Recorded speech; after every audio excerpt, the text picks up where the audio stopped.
Be me. Feminon. 24. Masters in Gender Studies. Professional victimhood consultant. Unemployed. My entire worldview is shaped by professors who look like they smell of patchouli and unmet expectations. The patriarchy isn't just a concept, it's the air we breathe, the ground we walk on. The reason my latte is sometimes lukewarm. I'm a warrior for women's rights, a keyboard crusader against mansplaining, and I have a Tumblr blog that gets dozens of likes. My pronouns are in my bio. I unironically use the term problematic, and I believe all men are, on some level, complicit in a system of oppression. It's not their fault, of course. They're just socialized into it. But it's their responsibility to dismantle it. By agreeing with me. Always. Then there's my brother, Chad Light. He's 26, not a real Chad, more like a decent-looking guy who showers daily and has a job. He's an engineer, builds bridges or something, literally upholding patriarchal structures. I've told him this. He just laughs. He's a simple creature. Wants a house, a dog, maybe a wife, and 2.5 kids. The whole picket fence prison. I've tried to educate him, sent him articles, book recommendations, even made a PowerPoint presentation once on the heteronormative trap. He just nods, smiles, and says, "That's nice, sis. Did you see the game last night?" To me, he's a willing cog in the machine, a happy little drone buzzing his way toward his own subjugation. He dates. Lord, does he date. But he's always looking for the one. I tell him this concept is a romanticized shackle designed to chain women to domestic servitude. He says, "I just want someone to share my life with." It's like talking to a golden retriever, a sweet, hopelessly ignorant golden retriever who thinks the patriarchy is a brand of dog food. Enter Stacy. From my perspective, she was a walking, talking Trojan horse of patriarchal ideals. She was blonde, conventionally attractive, and worked in marketing. She laughed at my brother's dumb jokes. She baked him cookies. She wore sundresses. The first time I met her, she asked me what I did. I launched into my well-rehearsed spiel about deconstructing systemic oppression and analyzing the intersectionality of marginalized identities. She just smiled sweetly and said, "Oh, that's interesting. I just help sell soap." My brother beamed at her like she'd just solved world hunger. I saw right through it. The cool girl act, the feigned simplicity. It was a performance. She was playing a role, the role of the perfect, non-threatening partner to secure resources and social standing. It was textbook. I pulled my brother aside after that first meeting. "You see what she's doing, right?" I whispered, as if sharing a state secret. "Yeah," he said dreamily. "She's amazing." "No, you idiot." "She's performing femininity. It's a strategy. She's conforming to patriarchal expectations to make herself desirable." He blinked. "You mean she's being nice?" "It's more complicated than that. It's about the subtle reinforcement of gender roles that ultimately harms both men and women. She made us lasagna," he said, as if this was a checkmate. And for him, it was. His entire defense was that she was kind, thoughtful, and made him happy. He couldn't see the matrix. He was so deeply blue-pilled, he was practically a smurf. I told him to be careful. Women like that, they seem perfect on the outside, but it's a trap. She's weaving a web. He just patted me on the head. "You think too much, sis. Just be happy for me." I wasn't happy for him. I was terrified. He was a lamb being led to a slaughter of domesticity and eventual, inevitable resentment. I decided to watch, to observe. I would be the detached academic, documenting the predictable implosion of their gender-conforming nightmare. I had no idea I was about to get a front row seat to an entirely different kind of show, and that it would shatter everything I thought I knew. Be my brother, Chad Light. 6 months into the relationship. He's head over heels, blissfully, stupidly in love. Stacy has moved in. Her pink throw pillows and scented candles have infested his formerly Spartan apartment. He used to have a poster of a McLaren F1 on his wall. It's been replaced by a framed piece of driftwood with the word "Live" painted on it.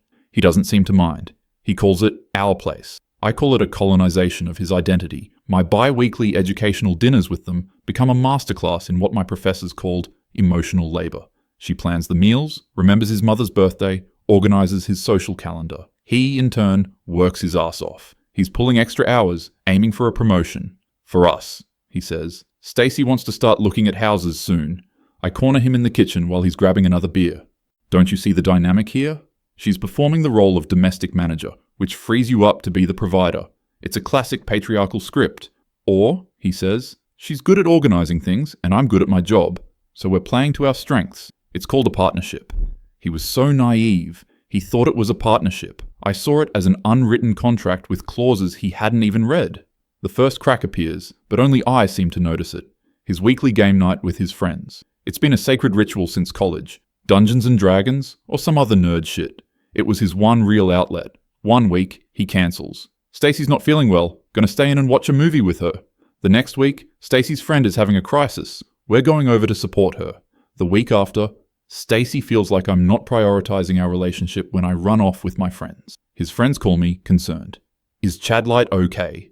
We haven't seen him in a month. I confront him. You're letting her isolate you from your support system. This is a classic tactic of control. He gets defensive. She's not controlling me. I'm choosing to spend time with her. My priorities have changed.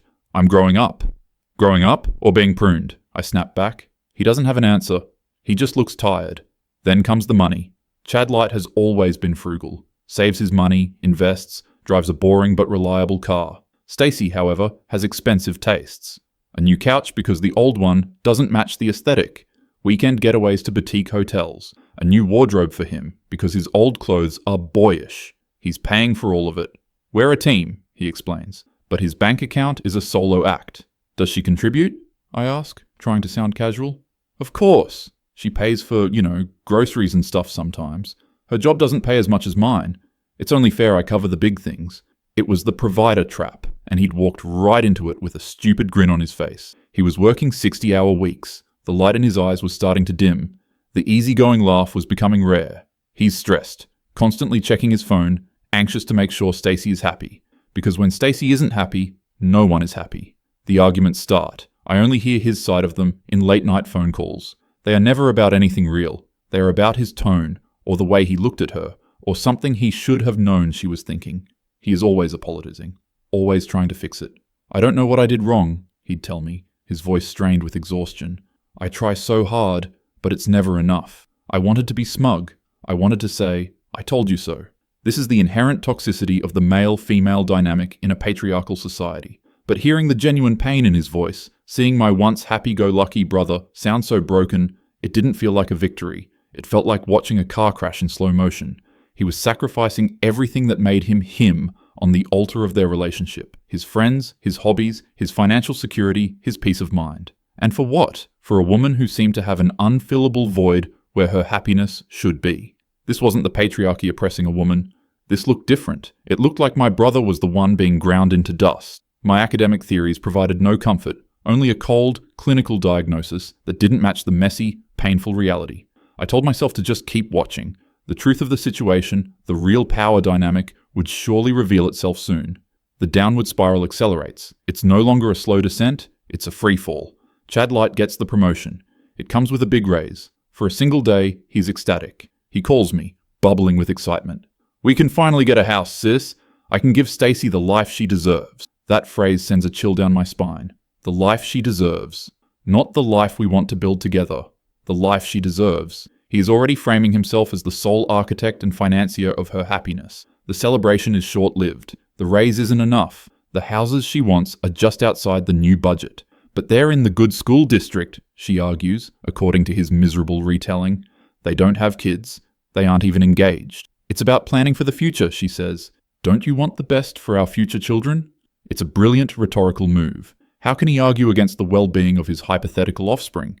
He starts looking for a second job.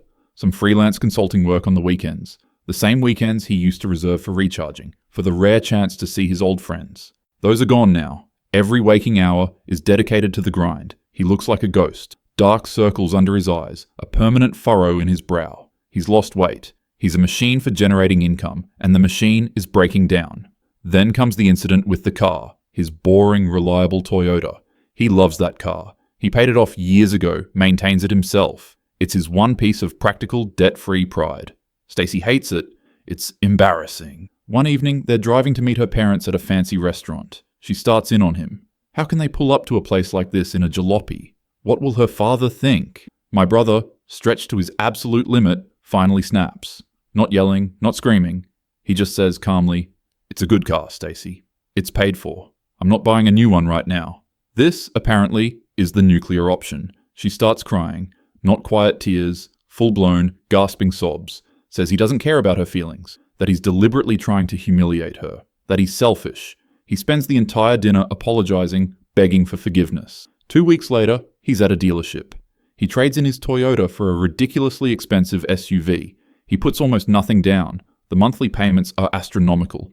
It has heated seats, he tells me, his voice devoid of any emotion. Stacy likes those. He is now a man drowning in debt, working 2 jobs with no friends and no hobbies. He is a hollowed-out version of his former self, a servant to someone else's desires. I try one last time to use my gender studies toolkit. This is emotional abuse, Chadlight. You need to leave. No, he says, his voice flat.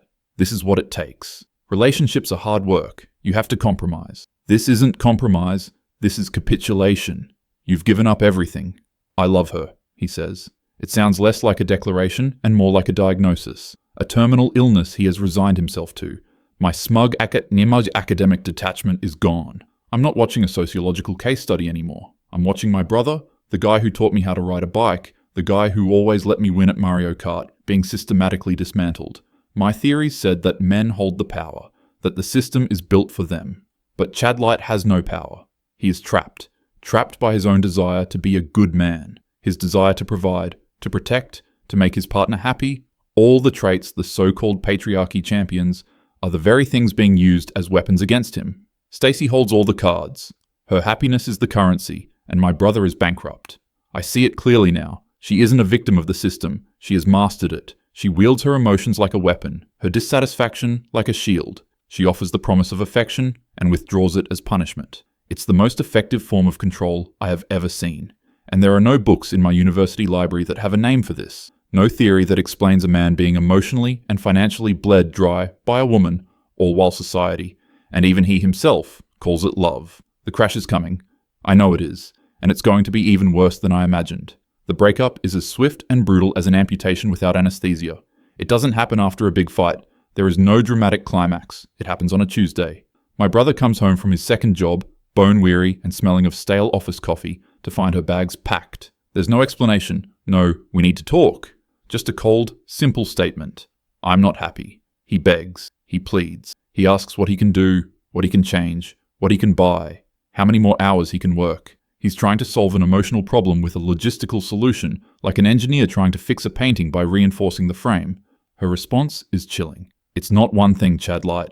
It's everything. I've outgrown you. She leaves, gets in an Uber, and is gone. He calls me, and his voice is a sound I will never forget. It's the sound of a building collapsing. The next few weeks are a blur of frantic, desperate activity. He tries calling her. She blocks his number. He tries emailing her. He gets a one-line response. Please respect my decision. He finds out through a mutual acquaintance that she's already on a trip to Bali, with a guy from her office. The pictures appear on Instagram a week later. Stacy in a bikini, laughing on a beach, her arm around a guy with a man bun and a trust fund. The caption, finally finding my bliss, #unbothered, #self-love, #new beginnings. The destruction isn't just emotional, it's a scorched earth campaign. The apartment they shared. He's on the lease. She isn't. But she demands half the security deposit back. He gives it to her, just to make her go away. The new SUV. It's in his name. The crippling payments are his alone. The credit card, the one with the joint account for household expenses, is maxed out. A shopping spree from the week before she left, all on his shoulders. But that's just the money. The social demolition is far more insidious. The story she tells mutual friends is a masterpiece of narrative warfare. He wasn't supportive, he was controlling.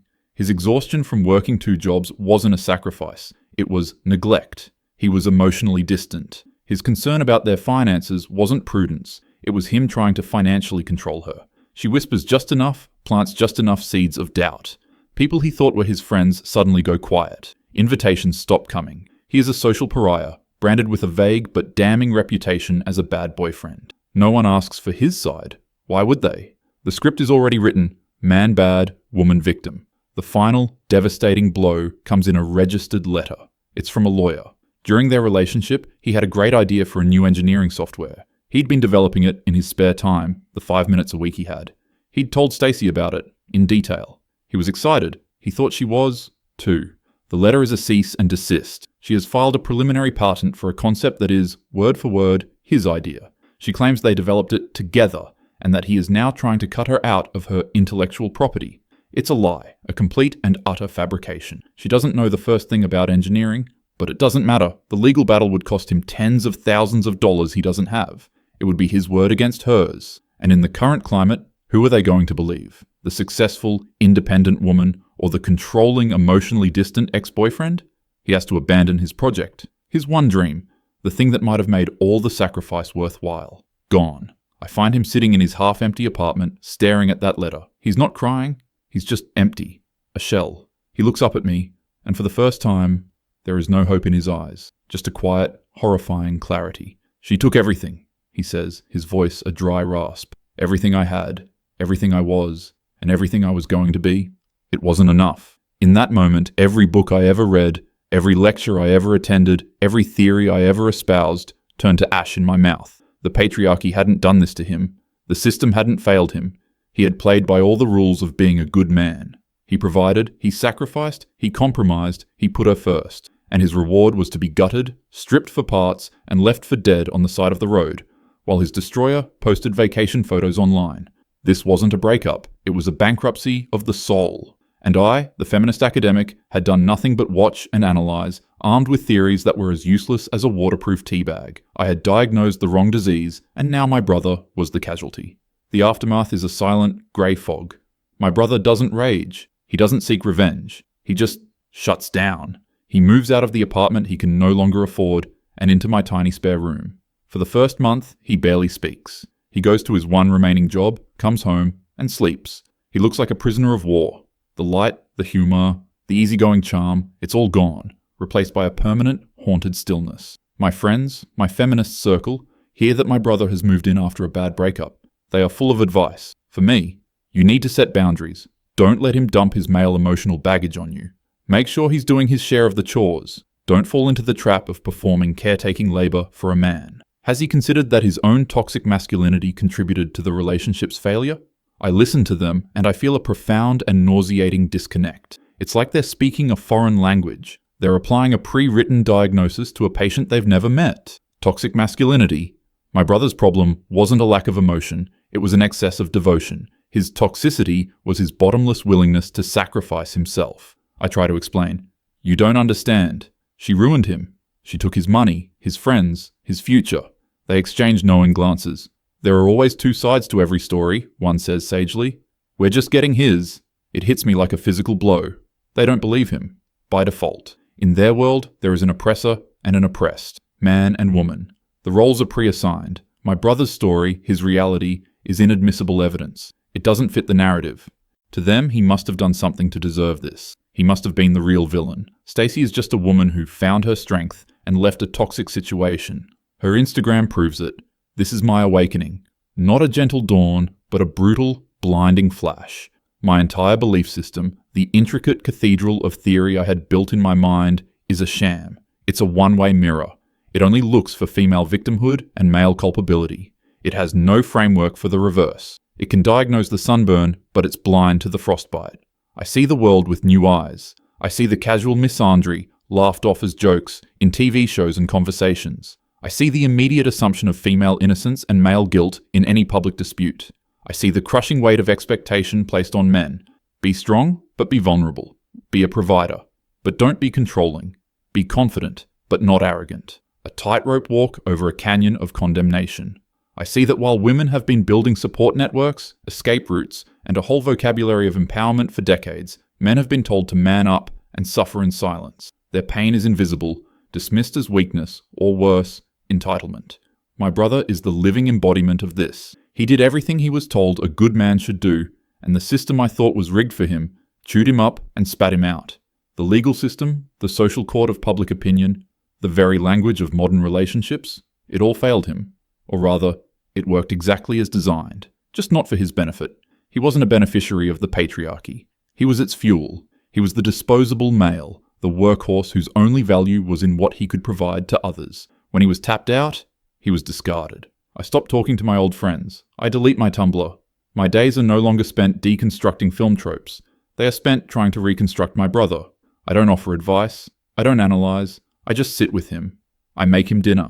I watch silent movies with him. I am, for the first time in my life, performing caretaking labor. And it doesn't feel like oppression. It feels like penance. Slowly, glacially, he starts to come back to life. It starts with a flicker. A small smile at a dumb joke I make. A brief comment about the weather. The shell is still there, but there's someone home again. This isn't a red pill moment. That sounds too easy, too clean. This is an ideological autopsy.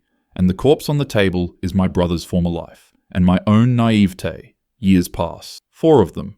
The recovery is not a straight line. It's a jagged, painful climb out of a deep pit.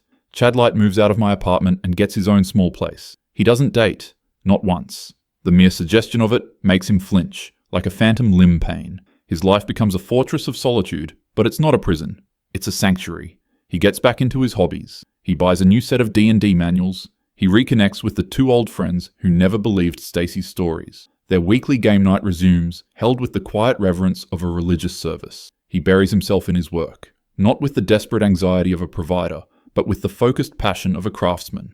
He starts a new project, a small one, something just for him. He tells no one about it. He works on it late at night, a secret act of creation. He buys another car, a slightly used, ridiculously practical Honda Civic. He pays in cash. He calls it his Monk Mobile. He is rebuilding his life, but the blueprint is completely different. Before Stacy, his life was a 2-person project, designed for a future partnership. Everything was built with we in mind. Now, his life is a solo exhibition. Everything is built for me. His finances are his own. His time is his own. His peace is his own. He is not beholden to anyone's emotional state but his. He is calm. He is stable. He is, in a quiet and profound way, happy. He is also completely, irrevocably alone, and he has chosen this. One evening, we're having our weekly dinner. He seems more relaxed than I've seen him in years. He's telling me about a breakthrough he had on his secret project. His eyes are bright. The old Chadlight is in there. On a whim, I decide to test the waters. You know, I say, as gently as I can, she wasn't all women. There are good ones out there. He stops eating. He doesn't get angry or sad. He just looks at me with that same unnerving clarity he had the day he got the lawyer's letter. Let's do a cost-benefit analysis, he says, the engineer in him switching on. Best case scenario? I find a good woman. We build a life together. I share my income, my time, my space. I take on the responsibility of her happiness and well-being. My life is no longer entirely my own, but I'm not miserable. I have a companion. It's a net neutral, maybe a slight positive. He takes a sip of water. Worst case scenario? He continues, his voice flat. I end up with another Stacy. I lose half my assets, my reputation, my friends, my mental health, and maybe even my freedom if she decides to make a false accusation. The downside risk is total, catastrophic annihilation. He looks me dead in the eye. So, I have a choice between a slight potential upside and a limitless potential downside. As an engineer, I can tell you that is a terrible, terrible equation. It's a bad investment. The risk is not worth the reward. He picks up his fork and takes a bite of chicken. I'm not angry, he says, chewing thoughtfully. I'm not hateful. I'm just opting out. I'm taking my chips off the table. I'm going my own way. And in that moment, I finally, truly understand. All those articles I'd read about the manosphere, MGTOW, men going solo, I had always dismissed it as a pathetic, misogynistic movement of angry incels who couldn't get laid. I saw it as a political statement of hate, but I was wrong. For my brother, and for who knows how many men like him, it's not a political statement. It's a practical solution. It's a risk management strategy. It's a logical response to a system that offers them immense liability with limited reward. He wasn't choosing to be alone out of hatred for women. He was choosing to protect himself, his peace, and his own damn life. It was an act not of aggression, but of profound self-preservation. He had been burned so badly that he'd decided to simply stop playing with fire. He's not a victim anymore. He's not a cog in the machine. He's just a man who looked at the game, realized the rules were rigged, and had the courage to just walk off the field. My brother's life wasn't destroyed, it was detonated. And from the rubble, he rebuilt something smaller, quieter, and infinitely more stable. A life for one. I no longer have a master's in gender studies. In my heart, that degree is null and void. My real education came from watching my brother's destruction and his subsequent solitary resurrection. And the final thesis is simple. You can't blame a man for refusing to play a game he's seen so many others lose.